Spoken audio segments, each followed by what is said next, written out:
Dinner in Hell band! Astonishing band. Indeed. Well, astonishing. My inclination is like awe-inducing. Don't you cross me, BT.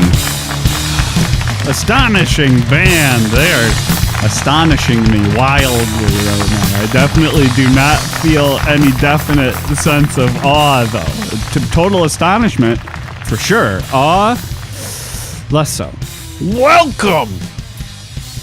Welcome back for another exciting edition of the Dinner in Hell podcast, the show where two amateur historians talk about the atrocious underbelly of history. I am one of your co-hosts, Brad the Impaler, and with me, as always, His Royal Highness Ron Maiden. North American born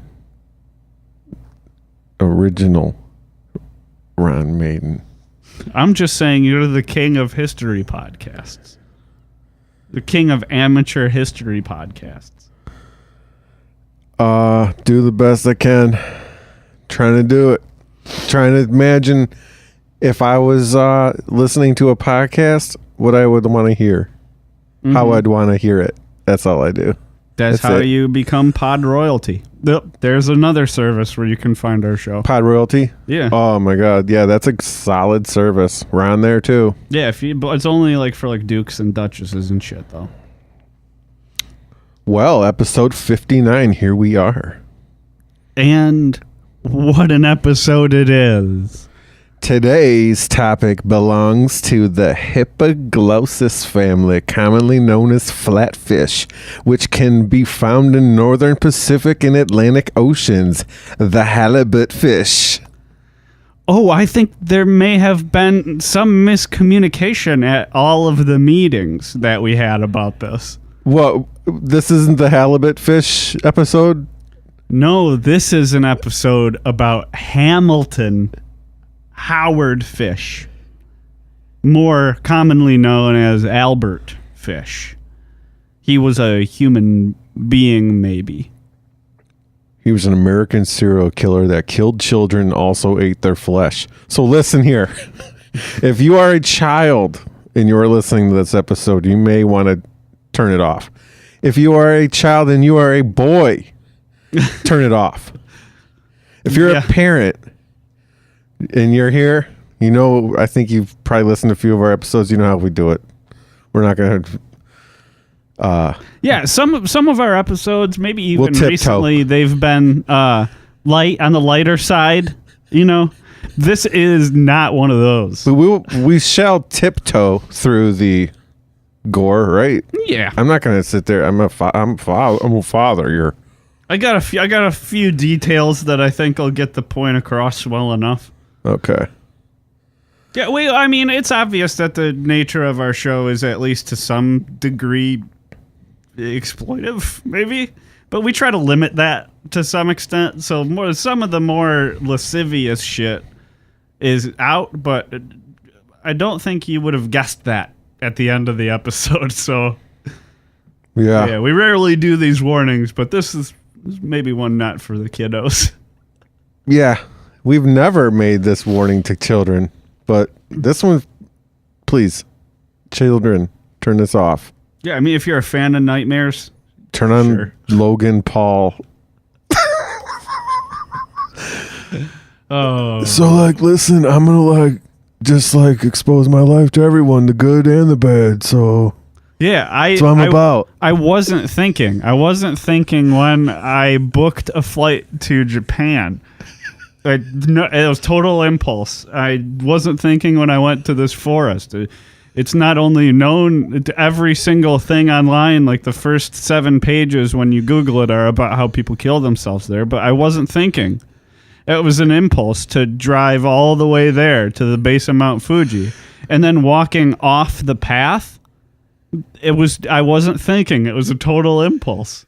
Ugh. Never in a million years would we have guessed that we'd find a dead body in Dead Body Forest. Total accident. None of that was planned. That's enough talk about that. fucking guy. All right, well, let's talk about somebody much, much worse than Logan Paul. Let's talk about the exact opposite of Logan Paul. Albert Fish, American serial killer, a.k.a. The Gray Man, the Werewolf of Wisteria, the Brooklyn Vampire, the Moon Maniac, and the Boogeyman. He was an American serial killer in the early 20th century. He is known to have committed at least 5 murders officially, but may be responsible for more than 100. Yeah, and that's just the murdered ones. I mean, we're talking hundreds of molestation victims. He was named the official boogeyman of the 1900s by FDR himself. That is, you don't often get that kind of presidential recognition for just murdering, but came through for him in that. Yep. Like each continent has their own boogeyman. It's like the poet laureate, sort of. Like there might be a different kind of boogeyman in Europe. In North America, our boogeyman was Albert Fish. Like if you don't brush your teeth, you're gonna get Albert Fish is gonna kick your bedroom door and kill you and eat you. Holy shit! I know you heard FDR. Definitely told me those stories every night before bed. You heard what FDR said. So let's get into it. Let's talk about the birth and early life of this just dog shit soul. Piece of shit, man. Yeah, and to do that, we're going to go back to May 19th, 1870. Born is Hamilton Howard Fish, the youngest of 3 siblings to Randall and Ellen Fish. Kind of weird thing. Randall was 43 years older than Ellen. He was 75 when good old Hamilton was born. That's a pretty good one. That's one of the longer ones that I'm aware of. 43 years older than his wife? Yeah, it's a big difference. A 75-year-old father. That's so irresponsible. Nowadays you're not supposed to have kids. Like your sperm creates like freaking Albert Fish people. Yeah, when you have babies that late. And it's pretty irresponsible. You're saying like the general rule of life expectancy says I'm going to die when you're 2. Let me just create you and have you. Dad was just poking his thing at it. Never mind. Yeah, you couldn't. Yeah. 43 years is an awful big difference. So also in his family on both sides, through the last several generations, there were severe indicators that he would have mental health problems. There was... He had 3 family members committed during his youth. Several of them eventually dying inside institutions. And he and his mother later on would experience auditory or visual hallucinations, which, that's a sign of psychosis. Is auditory when you hear voices? Correct. Man, that's got to be wild. Mm-hmm. Do you ever have... voices that tell me to do things? Yeah, that's normal, right? Totally, yeah. Okay. I was talking to the Lord the other day, and the Lord was commanding me to do these evil things, and I was like, I'm just kidding. I don't think so, dude, God. But when I have migraines, what I get before my migraine headache, I get these visual, not hallucinations, but they're visuals in my vision, which is like, at this point, after I've had so many, it's almost fascinating to me when I watch it develop and come in. It comes in slowly, but gradually, and takes over my whole line of sight. But it's just crazy what your brain can freaking show you. Yeah. Like, why is my brain doing that to me? Like, brain, don't put shit in my vision, man. That's not good. I can't drive. Yeah. Yeah. But, so I can't imagine hearing voices too, like... You can find there's videos on YouTube that are meant to be like a simulation of what hearing voices sounds like. Yeah. It's terrifying. From testimonies. Yeah, like they'll make like it's like a bunch of whispers basically on top of each other, and like every once in a while, one whisper will raise up to where you can understand what it says, and it's always like you're stupid, you're stupid, you're stupid, you're stupid, you're stupid, Holy over and over shit. and over again. I think you said this on one of our shows way back. Maybe it fascinated me quite a bit. Man. Okay, so that's what he and his mother both experienced: auditory and visual hallucinations. Yeah, Randall, Albert's father, died of a heart attack in 1875 when Hamilton then was just 5 years old. And there wasn't a whole lot of, assistance going on. So what his mother did while she looked for employment was to put him into St. John's Orphanage in Washington, D.C. That's real good thinking, huh, Brad? Well, I would say that Albert's time at St. John's is in a lot of ways responsible for the type of individual he would eventually become. Okay. I would say when he enters the orphanage at that age, also with the experience at that age is both key. Oh, yes. Yep. So he goes to the orphanage for around 5 years.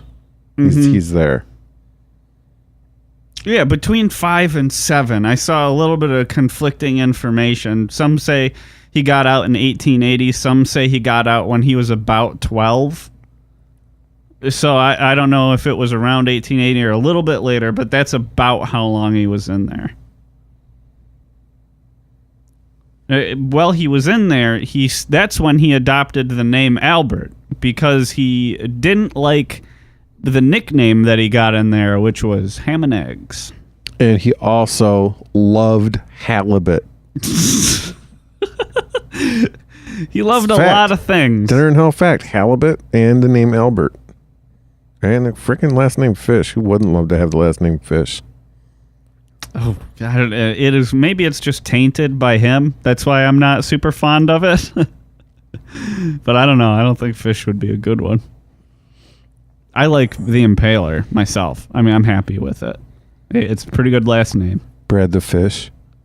Nah, see, it doesn't have the same ring to it. Ron Fish. Ronson Fish. Maiden's way better. It's a much better last name. We're lucky that we were born with those last names.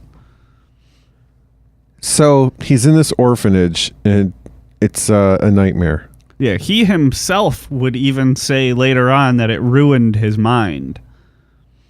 The thing about this place is it believed in sort of a really strict kind of shame punishment. I mean, like, if you stepped out of line at St. John's, what they would do to you is they would strip you completely naked in front of all the other boys that were in the orphanage, and they would beat you, like, mercilessly, like, until you bleed with a whip, naked, in front of everyone.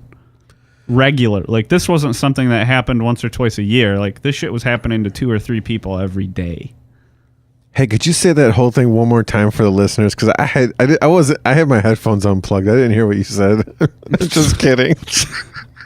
I'm just kidding. That was so awful. God damn. The way you just laid it all out there for us. Yeah, people. Beaten bloody.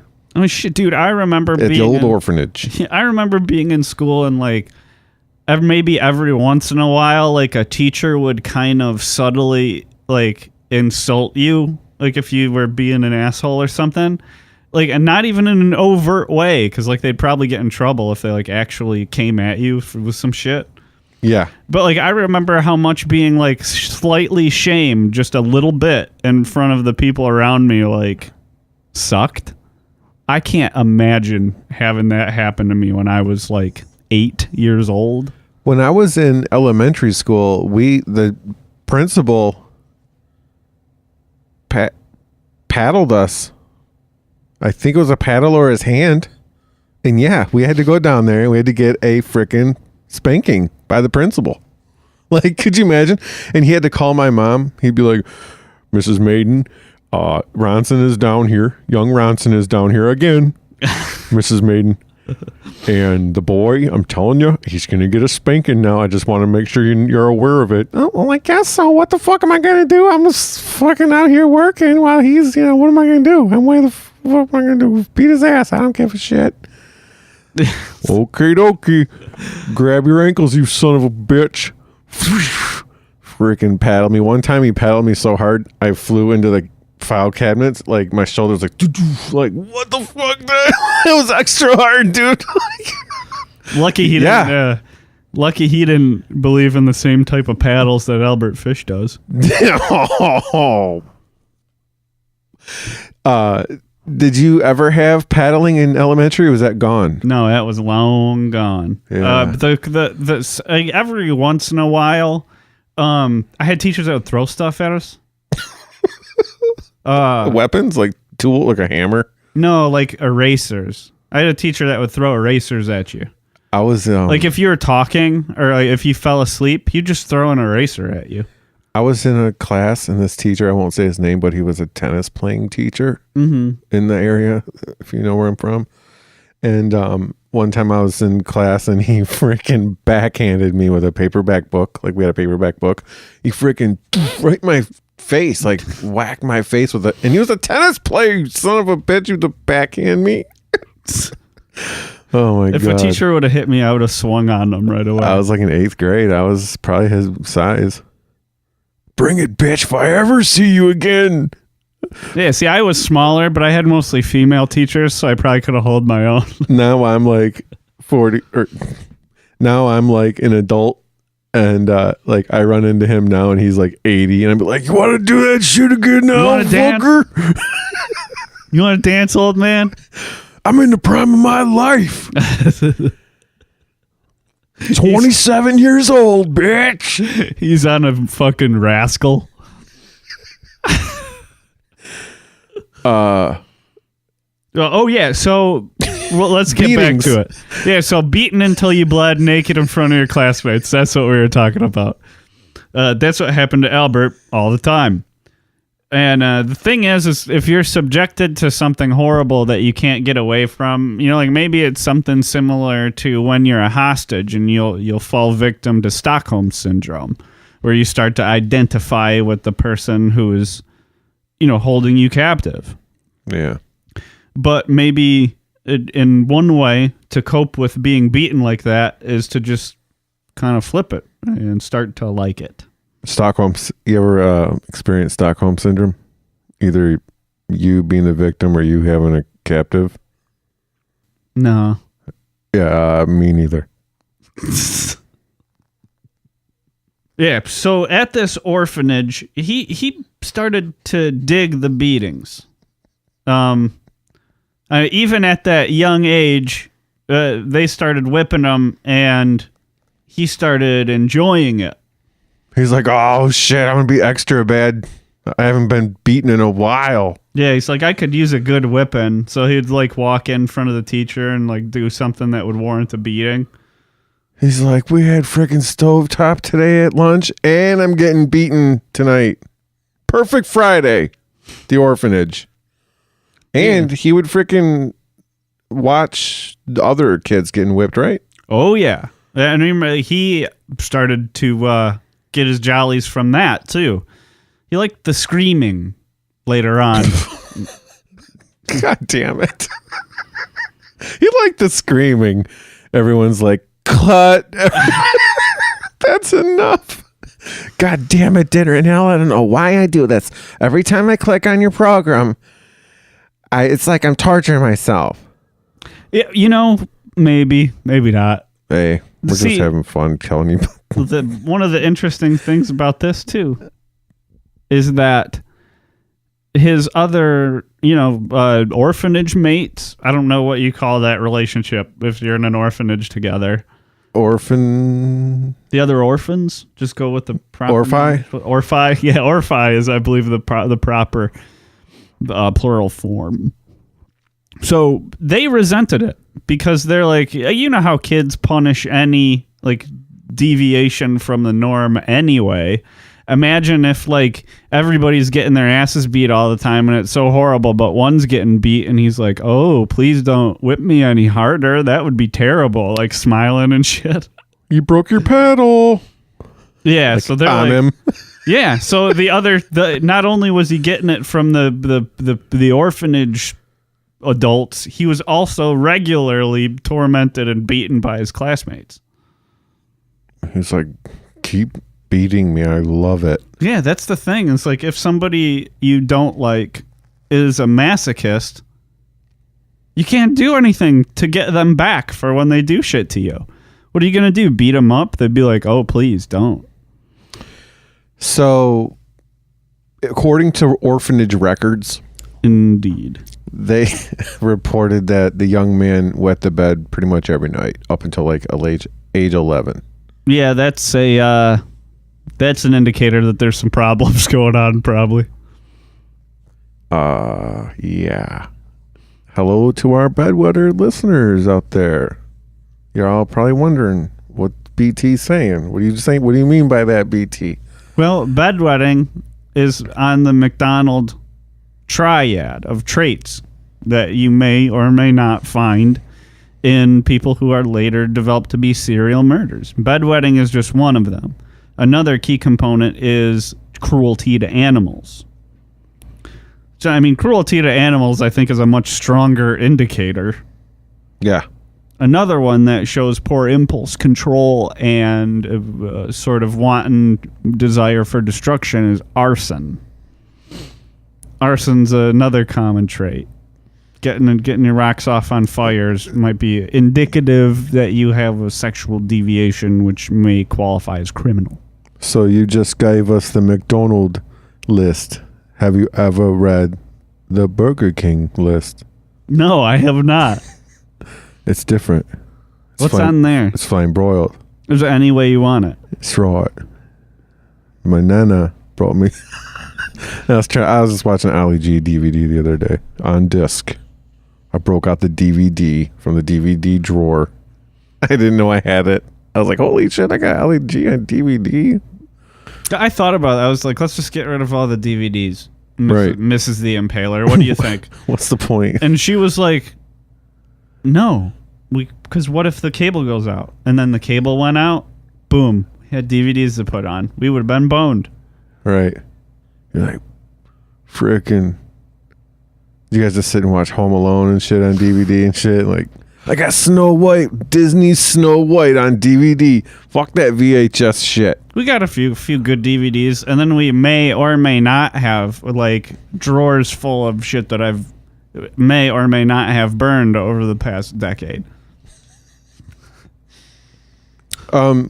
So when he's at 11, wet in the bed every night, the mom actually comes back and is like, "My son, I'm here to take you home."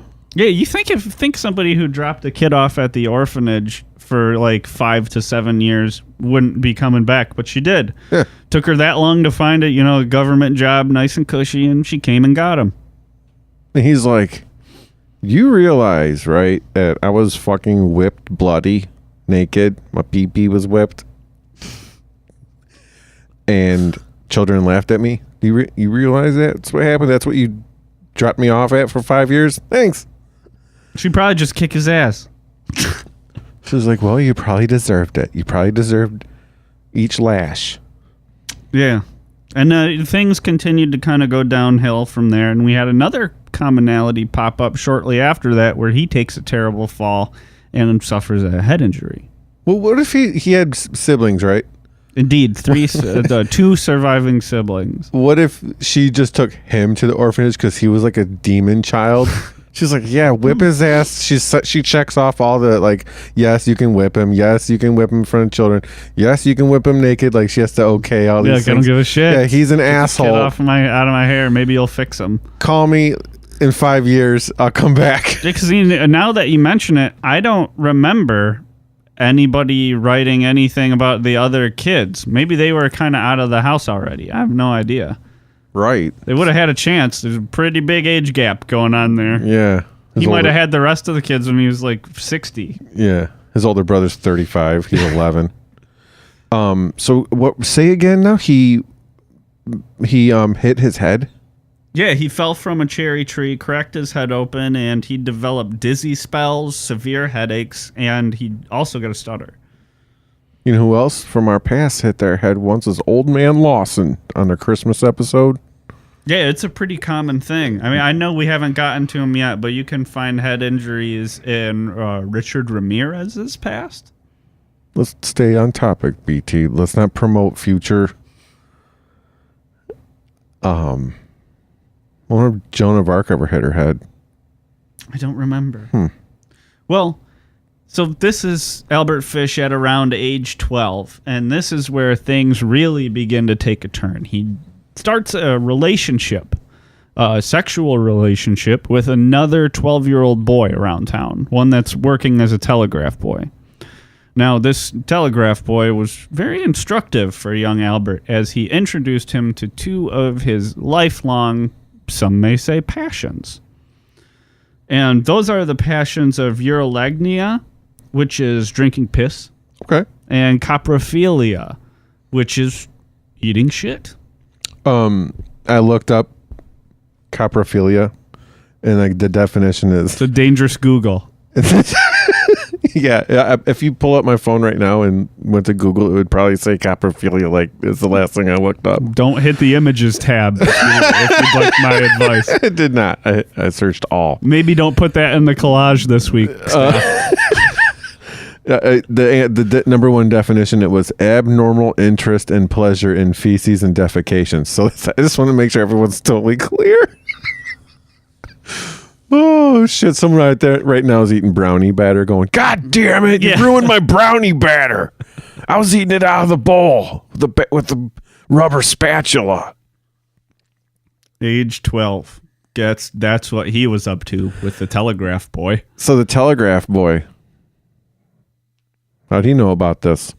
I assume it's a chain passed on from generation to generation. Some other son of a bitch in his life. Yeah, I don't know. Because I don't think it would just occur to you. You're right. You got to try this cup of piss. It's warm. It's nice. Salty. It's got good aftertaste. Let it wallow. I'm just kidding, you guys. I'm sensing sorry. some floral notes. I'm sorry. A lot of ammonia. There's some ammonia in this one. Yeah. Anyways. God damn. Should put it on ice, maybe. Okay. Dinner and gross.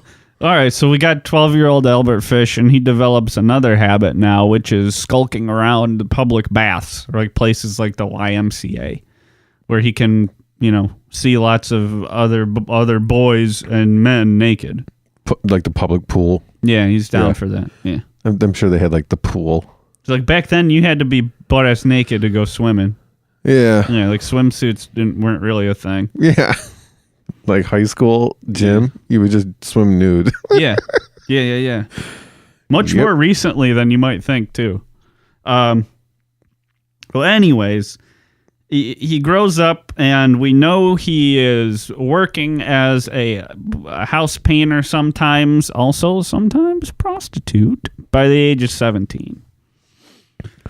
Now, according to an interview he would later give at Bellevue Hospital before his incarceration, he indicates that by 1890 he was in New York City, working mostly as a prostitute, painting houses, and raping young boys. That was he was already definitely doing that by the time he got to the Big Apple. Odd enough, in 1898, his mother arranged a marriage for him to a woman named Anna Mary Hoffman, who was 9 years his junior. Not quite 43. And those two had 6 children. Albert Jr., Anna, Gertrude, Eugene, John, and Henry Fish. I just have to say that the notes that were put together for the show, whoever's idea it was to put Albert Jr. in quotations was fucking genius. So bravo to whoever is responsible for that one. Because he wasn't Albert. He picked the name Albert. Yeah. He was like Herman, right? What was his name? Hamilton Howard Fish is his Hamilton. name. Son of a bitch. Nice job. I caught that. Now, he was At least I mean, he did a lot of fucked up stuff in front of his kids, and he would beat the shit out of his sons, but he treated his daughters very well, and all of the kids eventually stood by him at his trial. I mean, you'll hear they witnessed some fucking weird ass shit, but like they didn't want him to get the death penalty. So he must have been kind of okay to him some of the time. Yeah, but you're jumping to his trial when we haven't discussed the kind of extra, like the activities they would do with the. Yeah, well, there's some context then. Yeah, what we'll hit you with. Yeah, hearing them stand by him at his trial is going to make a lot more. It's going to be more impactful after you hear like what he had them do to him. He, by the way, reportedly never like abused his kids like sexually. Well, like he did not his victims directly. Like his, like, yeah, not like that. Yeah. He didn't rape any of his children. Yeah. He's like, this one line I don't cross, goddammit. He's like, if the Lord told me to, I might think about it, but he hasn't yet. Wait, doesn't the God tell him? Yeah, it does. Sorry if I foreshadowed. I'm just foreshadow crazy. They're so good, though. This is where a lot of, I mean, he was always horrible, and then his horribleness gets worse and weirder over time, basically. Is this the Wax Museum? Yeah. Around this time, a boyfriend that he had took him to a wax museum. And it was there where he was, I mean, they must have had anatomical dummies, wax statues, because he came upon a bisected penis. And boy, did it really get his motor running. You've seen like that before, right? Or like as a diagram in a textbook. Yeah. Yeah, he saw that and that. Like a mold, like a model. Yeah, he was at like half staff immediately. He's like, oh my God, I've never seen the inside of a urethra before. It's so exhilarating. Awesome. Yeah. So exhilarating. From that point on, he developed a worsening and continuous obsession with genital mutilation. I just don't get the idea that of inflicting pain like that, genital mutilation. Yeah, I'm not a sadist. I don't really like hurting people. I don't really derive pleasure from that. You said that he would discipline the boys, but didn't really his daughters. Right? Yeah, I mean, I'm sure I'm sure he kind of wailed on them a little bit. That was like what everybody did. Yeah. But I don't think it was outrageous for the time. The daughters, I think he treated very well. Mm-hmm. Because of his orphanage experience. Yeah, there were no girls there, so it wasn't a frame of reference for him until he developed some other obsessions. Foreshadow. Now, on top of, other obvious problems in his mental state, one thing that's very important about Albert Fish, like you so adroitly foreshadowed earlier, is that he was extremely religious, attempting to justify his crimes using Bible scripture. In some ways, he seemed to actually firmly believe that God was telling him to rape and castrate young boys. There we go again. Parents, if you're still with us. Yeah. Castrating. Thanks. Yeah, not fun. So by 1903, he had already kind of racked himself up a little bit of a rap sheet. Like other serial killers, he has an impulse control problem. He steals shit. He uses fake names all the time. He's constantly got like schemes, like small time schemes going. He was implicated in a number of cases of grand larceny, petty theft, and a very big-time hobby of his, writing obscene letters, which we've decided to omit, but are very easily searchable if you'd like to read the man's words. Well, this was his first trip to Sing Sing. Yeah. Down there. Sing Sing is one of the weirdest names for a prison. Like, you think it'd be like that Elvis musical or something. No, I think of Sing Sing. I think of somewhere like Shanghai, like muddy. Something like that. Like where Rambo was like tied to bamboo and like dipped in pig shit. Yeah. Like that's Sing Sing. Yeah, I know what you mean. Sing. You never come home from Sing Sing. You never leave Sing Sing. You die in Sing Sing. You said that he was writing letters during his first stay at Sing Sing. I know there was a letter later in which he like basically got him caught. So what were the letters that you're talking about there? Oh, what he would do, because another one of his, I would guess you say, hobbies would be he was writing obscene letters. He basically just wanted to torment people. He would do shit like there were matrimonial services to like match you up with somebody. Like you could write to somebody who was looking for a husband, and he would write to women with like a fake persona, and he would invent a fake like disabled son. He would fish them, catfish them. Yes. So he would he would Albert the catfish him. He would say, "Oh yeah, Albert the catfish." That's where catfishing came from. Is Albert fishing? Yeah, he would say things like, "I have a disabled son, neurodivergent." And the doctor has prescribed that he be beaten 3 times a day with a cat of 9 tails, and you have to help him go to the bathroom. So, like, I'll give you $35 a week or whatever, but you have to perform certain services for me. And that was like his bait letter. And then if they were desperate enough seeking a husband to answer, that's when you would hit them with the real sick shit and the next one, just to get a reaction out of them. Are those available? Oh, yeah. Those are? Oh, yeah. Yep. Okay. You can read his confession, too. There's so much fucked up shit in there. Or not. Yeah. He liked getting a reaction out of people. I mean, he was sort of transient through periods of his life, too, like leaving this boarding house, taking a room in this boarding house with a different name. And whenever he would leave, he would either like shit on the bed or like behind the front door. Just like getting off on the fact that he knew that somebody was going to have to clean that up later. And that it would like disturb them. What a fucking asshole. This guy.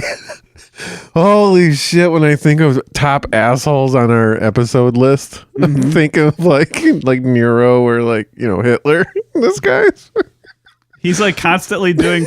Well, we'll get to shit that's like the worst stuff you can imagine, and he's also sort of like a low-level troll, like doing the pettiest shit. Like, we found out that Nero was shitting in people's, like, peasants, like, fucking houses. Yeah, it's like so low-level. Yeah, that would be... He would like cap off King asshole. Yeah. Well, around this time, his fantasies begin to develop further.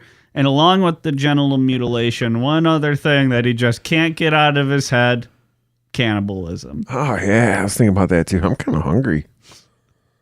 Should order the pizzas. Let's have some ribs while we talk about this. Maybe it got like from the Renaissance Fair. I think maybe we might still have some mutton left over. Yeah. I love mutton. Big old piece of mutton. Well, so here's where things start to take a real turn. One of his more infamous crimes was in 1910. Fish had a relationship with a 19-year-old disabled man named Thomas Kedden, who was a vagrant. He was sort of riding the rails. And he was severely intellectually disabled. Fish said he had the mind of a child, basically. Back then, were the people that were neurodivergent just on the streets walking around? Yep. Like, how many neurodivergent people did you know in your life growing up? Like 3 or 4. Like, yeah, there was a girl across the street from me. There's one other one that I know. Mm-hmm. Yeah. I mean, so back then, I mean, I was trying to think of like he would choose his victims like this. He would choose people like this as his victims. Like, where's he finding these people? And I guess back then they were probably like at the park or just wandering around. Yeah. I think kind of, yeah. You know what I mean? Because growing up, people are always like just sitting on the porch or chilling at their own house. Mm-hmm. I mean, there wasn't shit to do inside except for read in like 1930s. It's probably just wandering. Yeah. Well, so Part of this, at least at the beginning of it, appeared to be consensual. The two would engage in sadomasochism both ways with each other. Like, they would take turns, like, torturing one another, beating one another. One little detail is that during the 10-day period, Fish would slice open the ass of Mr. Cadden and drink the blood from it. You mean like a butt cheek? Yeah. Butt cheek blood? Mm-hmm. And this was they would go back and forth. I mean, he would be beating and cutting on Albert Fish just as much. That's sort of one unique thing about this guy as far as, infamous serial killer goes. He wants to be tortured too. And at this time, lest we forget, the man is married. Oh yeah, family man. So this guy's going to come home to his wife, 9 years his junior, and he's going to have, be all scabbed up. Yep. What's that from, honey? Don't ask.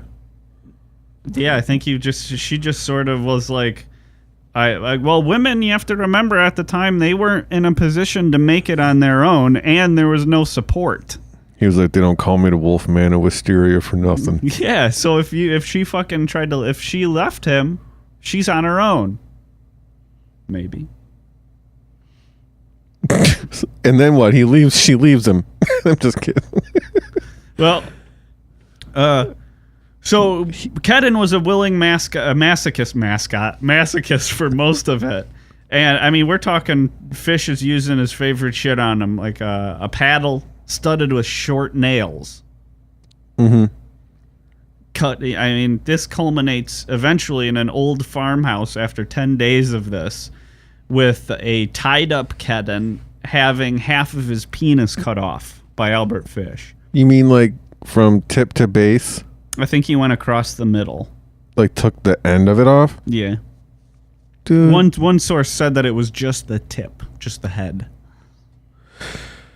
Okay. But he didn't have as much, I guess, urgency to his horrible drives at that time because the young man's screams, he couldn't take them. They made him upset. So he wrapped the penis in a handkerchief, dropped a $10 bill on the floor, which is like $200 and some change now. He's like, clean yourself up. And gave him a kiss goodbye and just left him in the farmhouse. He said he never knew what happened to him after that, and he never went to check. He probably did die because he was tied up and losing lots of blood. Oh, he didn't untie him and shit? No, he just left him there. Yeah, you'd probably bleed to death. That extremity there. Yeah, his original plan for it was to cut him to pieces, take him home, and cook him. But yeah, he wussed out or got afraid he was going to get caught or something and just left him there without administering the coup de grace or butchering him at all. Think about it. He said he never knew what happened to him from then on. Yeah. Meaning, let's say the authorities did discover him. They discovered him tied up, dead, from bleeding from the tip of his Peter cut off. Mm-hmm. You think maybe the authorities were like, do not tell the freaking press about this shit. Keep this shit freaking private. Like, we don't need the town knowing that there's someone doing this to some people out. You know what I mean? Yeah, who They'll knows? send everyone into a freaking frenzy. So, yeah, that was probably covered up, man. Dinner in Hell. Exclusive. What assumptions? Remember? Dinner in Hell assumptions. We got to get a freaking jingle for that. Mm-hmm. Well, so around 1917, guess what happens? Finally, his wife can't take it anymore, and she runs away with John Straub, a handyman who had been boarding with the family. And she also took everything in the house when she left, and left him with all 6 kids. I'm telling you, there's people out there that's like, you want to have girls, man? You want to get some girls, bro? You got to learn playing guitar, bro. I mean, you're going to get chicks, man. You know what I mean? Like, people say that kind of shit, like be a rock star. Mm-hmm. You got to learn how to be a handyman, let me tell you. Oh, they're stealing away Anna Marie. You know how to fix houses and shit? That's how you do it. Take you a long way. So around this time, I mean, his craziness evolves further, and he develops an interest in picarism, which is inserting nails needles rather into yourself. He did this into and around his genitals and rectum. The favorite part, I believe, colloquially known as the taint. He attempted to insert a needle directly into his testicle one time, but even he couldn't tolerate that level of pain. Did it pop? Like an eyeball? And air just deflates. Yeah, the testicle air, the gas comes out. Yes, totally. Okay. Now, there was one other aspect of this, which his peakerism, which is particularly bizarre. What Albert would do is work himself up to an erection, at which point he would take a single rose and he would insert the stem down his urethra, at which point he would prance around naked in front of a mirror. So are there thorns on this branch? Because roses have thorns. They sure do, Ron. Did this still have thorns on it? I imagine Albert is a thorn guy. Yeah, I was going to say, what do you think? What do you think at home? Knowing what Get to you Twitter. know, knowing what we've told you so far about Albert Fish, what do you think? Hashtag mutilated genitalia with your answer. We want to hear from you. Yeah, like you were saying earlier, Whew. I mean, eventually there was less, weird stuff with the kids than you might think. He would sometimes have them do shit like when he was getting crazier, he would have them beat him with that paddle. Mostly the weird shit he did with the kids was either just weird. Like one time his daughter came downstairs and found him rolled up inside the carpet. Yeah. And he was just laying there like still. A rug. And she was like, "What are you doing?" And he was like, "Waiting for you to come beat my ass. St. John the Baptist told me to do this." Then she came back in the morning and he'd stayed like that all night.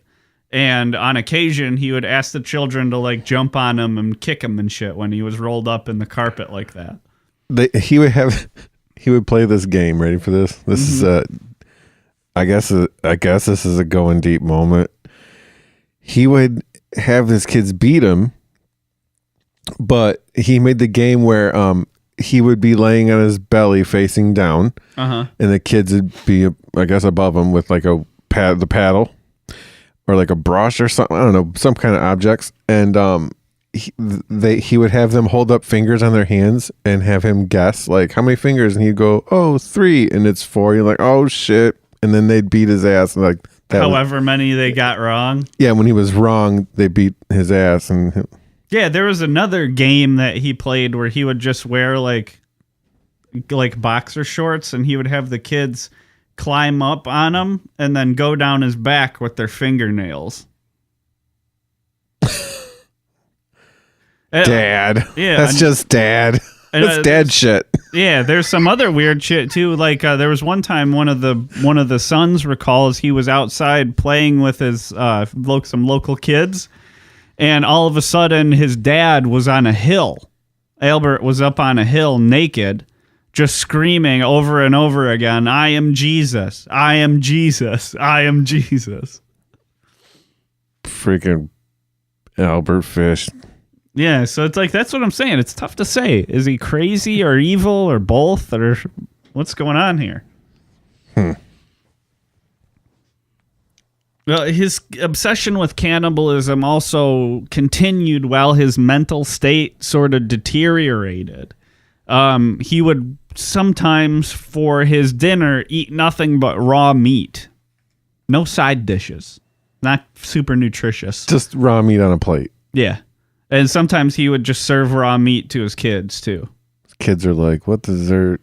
No firewood? What's up? Why is this raw?" Yeah, exactly. He's like, "Don't worry about it. It's good for Fucking you. Jesus said so. I'm your dad. Trust your dad. Eat the raw meat, child." He did a lot of traveling during that period of time, too, continuing to rape and murder young boys all over the country. he routinely targeted, like you said, the intellectually disabled and also black people. He strategized successfully that they would be much less likely to be seriously investigated. And that did seem to be the case. Normally, a killer or someone would target within their own race. But like you said, the logic of not being traced. Yeah, and there's an incidence of evidence of him not being insane. He's got a plan to not get caught. Right. Yeah. He knows that if he's caught, he'll be in trouble. That's knowing it's wrong, right? Now, these claims are not corroborated, but Albert Fish does claim to have raped and murdered or cannibalized a child in every state, which at this time would have been 48, possibly 47. He's like, man, one time I was on Hawaii. It's not a state yet, though, so I can't include it in this statement. Oh, I wanted you to think I was talking about Alaska, but I wanted to like get you off guard. Go Hawaii. Well, these murders were committed with what he called his implements of hell, and we get that because he called that in the letters that he would write. These were a meat cleaver, a butcher's knife, and a small handsaw. Goddamn Albert Fish. That was his toolbox. Yep. Now, I think the only other specific case we're going to get into, and the rest you can get on your own initiative if you like. There's plenty of more fucked up stuff if you want it. But we're going to talk the murder that got him caught, Grace Budd. Grace Budd was a little girl. Yeah, right? He didn't often murder little girls, but this is, I mean, as his craziness, in my opinion, sort of increases, the cannibalism, although I do believe it provides him with a sexual release, it's much less focused on that specifically. He doesn't interact with her sexually. Right. Good news. The murder's sexual, but he doesn't rape her. Right. This occurred on June 4th, 1928. Fish saw an ad in the paper that Grace's 15-year-old brother had placed in the newspaper looking for a position on a farm in the country so he could start out on his own. He was 15. Yeah. He's a man now. 15. Yep. Puts an ad out and says, I'm looking for work on a farm. I need to save money. I want to become a farmer myself. Fish shows up. He's like, I got the farm. I'll freaking hook you up with work. I will call you. But hey, I noticed this little child here. Well, good news. Because I have a birthday party I'm going to today. Mm-hmm. It's for my sister's daughter. And she'll have a ton of fun there. Okay. Do you mind if I take her? Is it cool? Yeah. We trust you. Totally. In these times, we trust everybody. But in these times... He's got a ring on. He's a millionaire. Yeah. And he had also like brought them like some kind of food as a gesture of like some strawberries, cheese, some shit. Yeah. And then so he takes her and goes out to where? A farmhouse? Like an abandoned tenement house that he had been eyeballing. Yeah, he had it picked out. This is like perfect timing. Yeah, this was where he was going to take Edward, where he ends up taking Grace.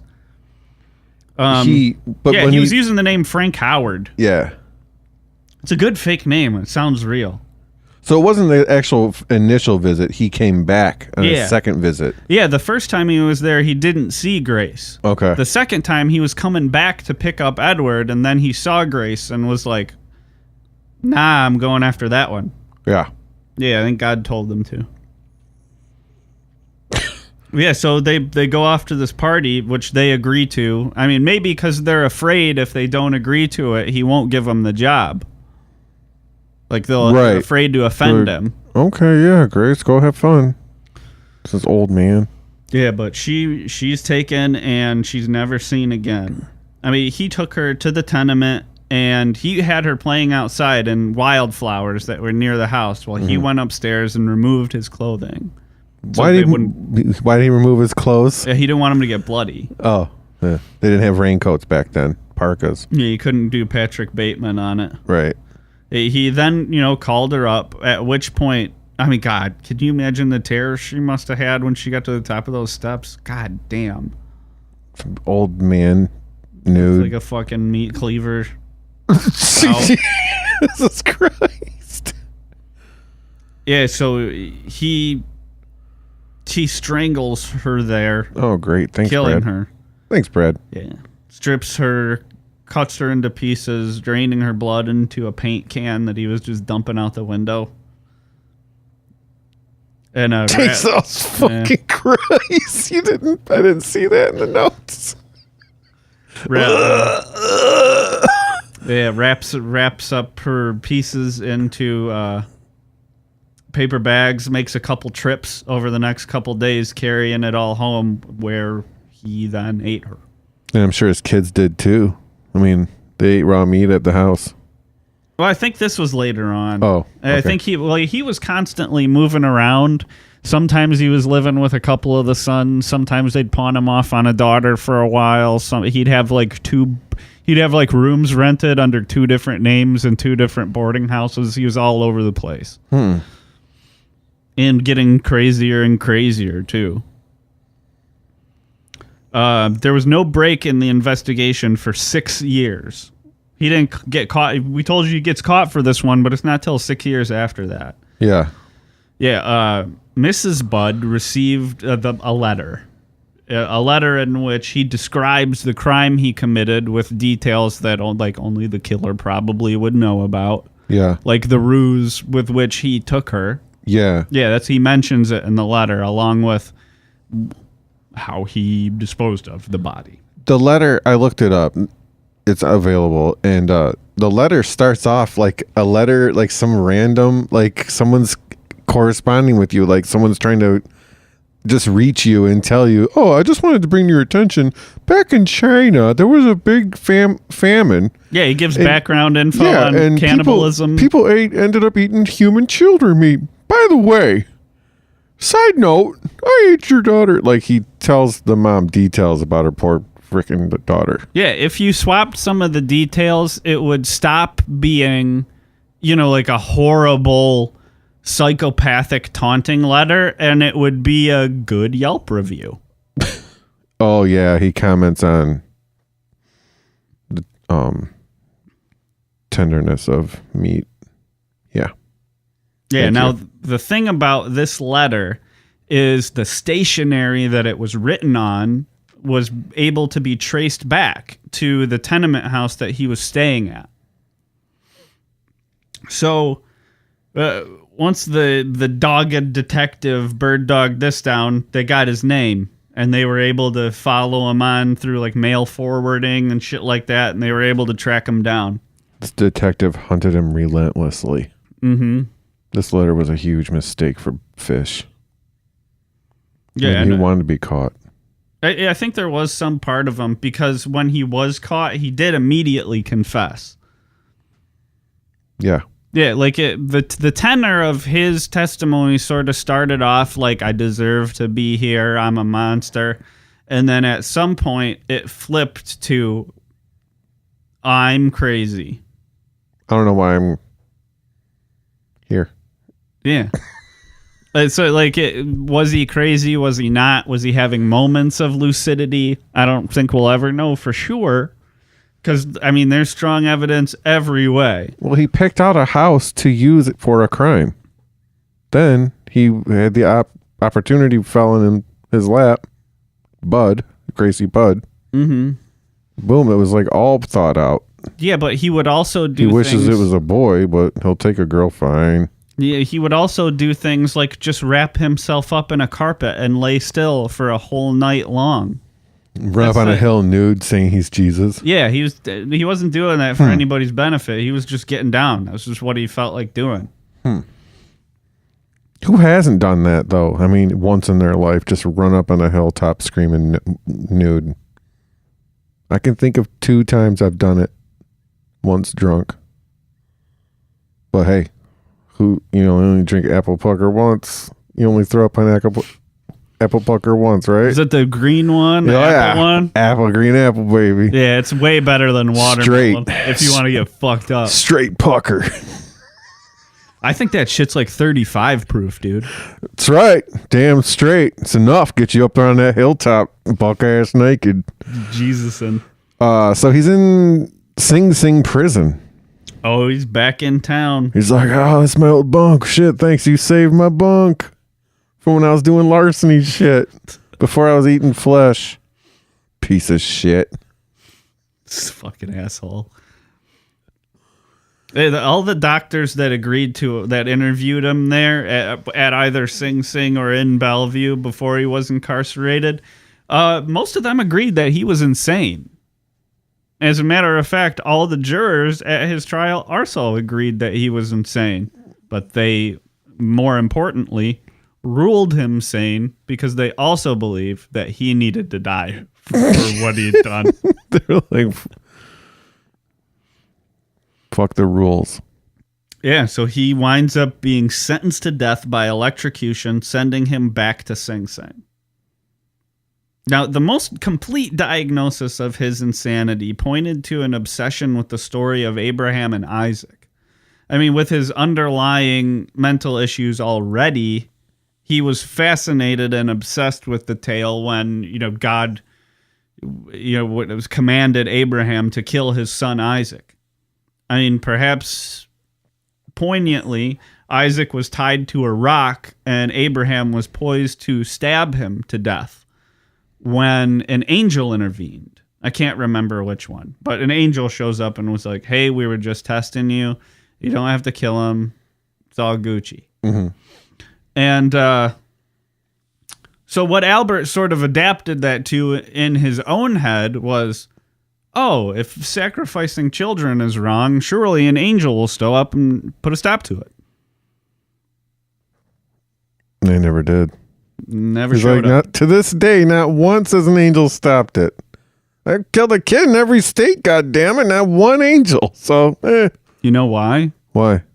There's no such thing as angels.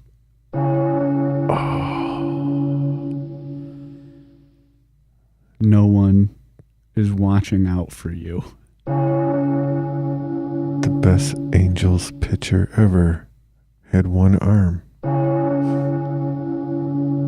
Nobody's going to save you from a tragedy magically because the world, and by extension the universe, is a callous, uncaring nightmare world.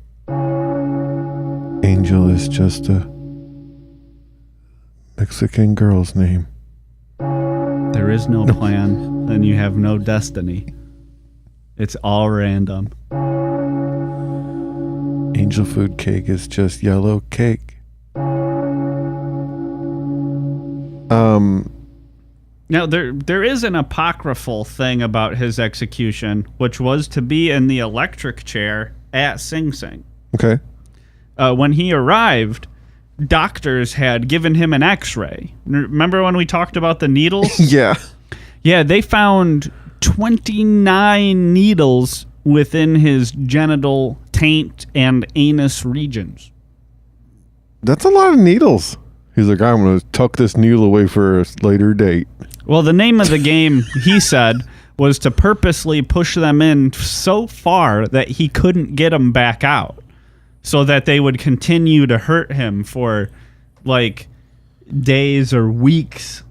What is up with that? And that's not even including the other needles, which likely, like, decayed and dissolved inside of his body.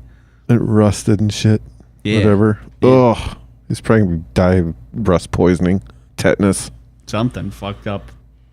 So, at his execution, by electric chair, he hit him with some weird last words. Those were, I don't even know why I'm here. I wasn't supposed to be here. Wasn't even supposed to be here today. I don't even know why I'm here. Little Dante Hicks. Yeah. That's some of the worst last words we've said on this program. Those are kind of shit. Those are kind of lame. Yeah, kind of boring. Yeah.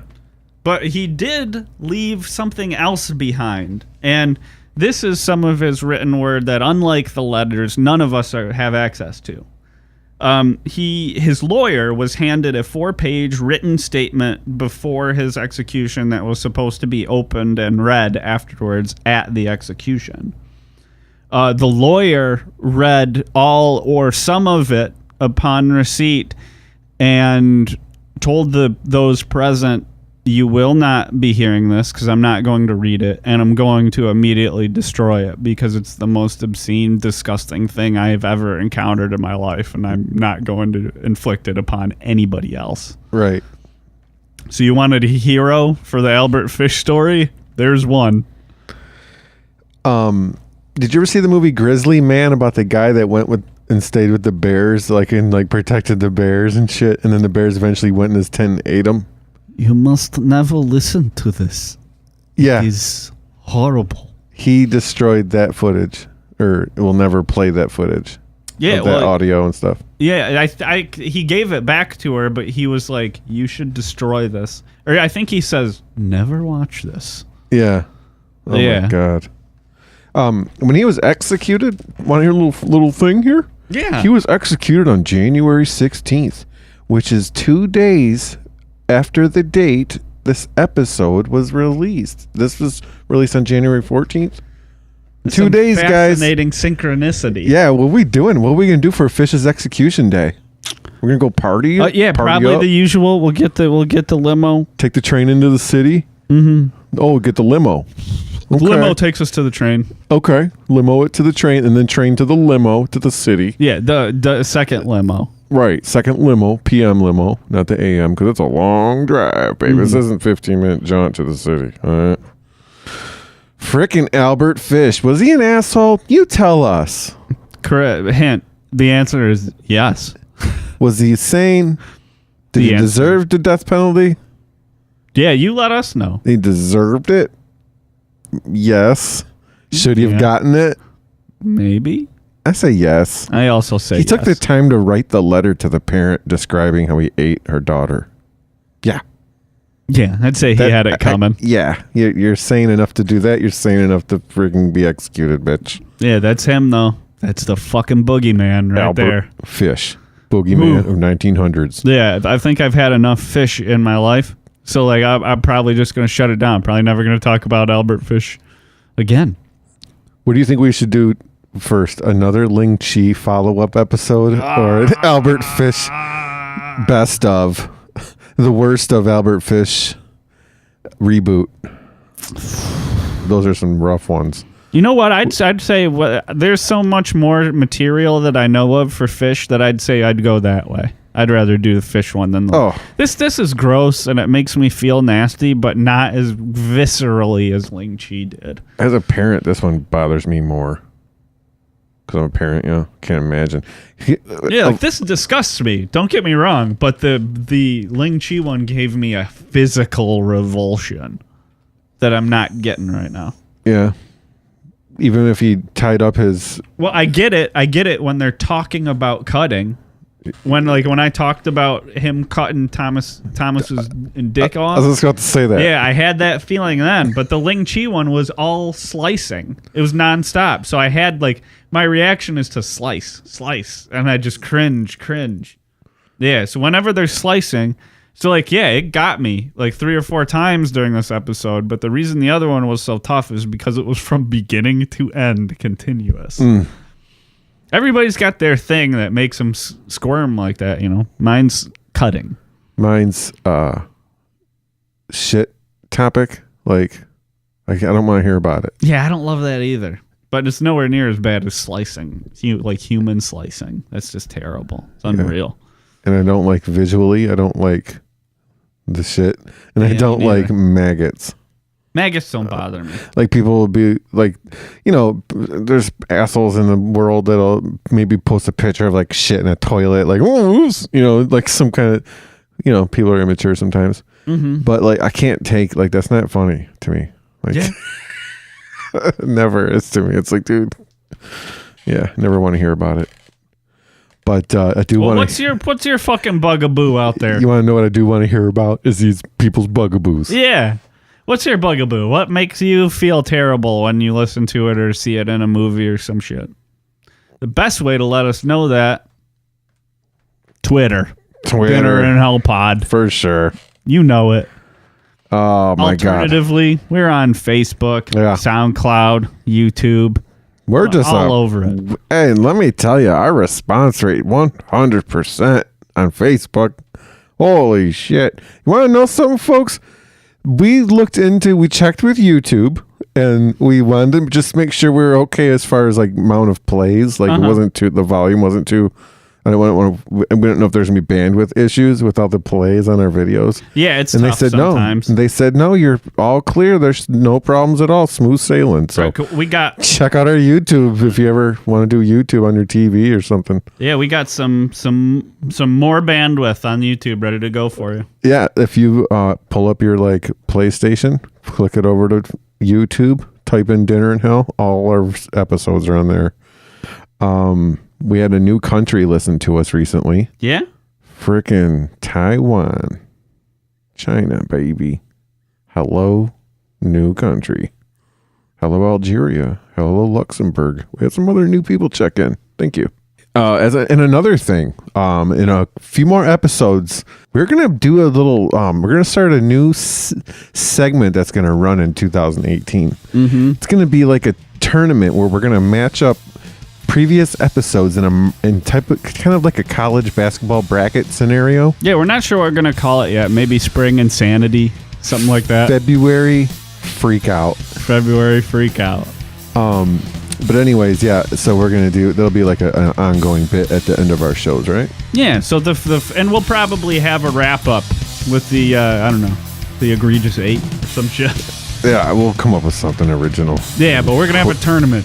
The 64 Dinner and Hell topics are going against one another head to head to see what's the most atrocious. Imagine the Battle of Cannae against Rome 410, the sacking. I mean, those two going head to head. I don't know, PT. We'll see who comes out on top. Band's incredible tonight. Oh, this audience. Gorgeous and funny. This is the best people. The band is astonishing. Awe-inducing. Or astonishing. You know, you can find us on all kinds of other places too. All kinds of other podcasts. I mean, Pod Zombie, if you're dead. Podbone. Pod War. Freaking Porta Potty. Pod Chariot. Podcasticular Cancer. Odin. That's one for Norse Pagan. Yeah, Pod Hub. So, yeah, any of those sites. Yeah, so get out there, track some of them down. Thank you, BT. Thanks, Ron, and thank you to our listeners. We love you. Good night. Albert Fish, you're a scumbag son of a bitch. Scumbag. Son of a bitch. Yeah. That was Queens of the Stone Age with Albert Fish. Okay, up next.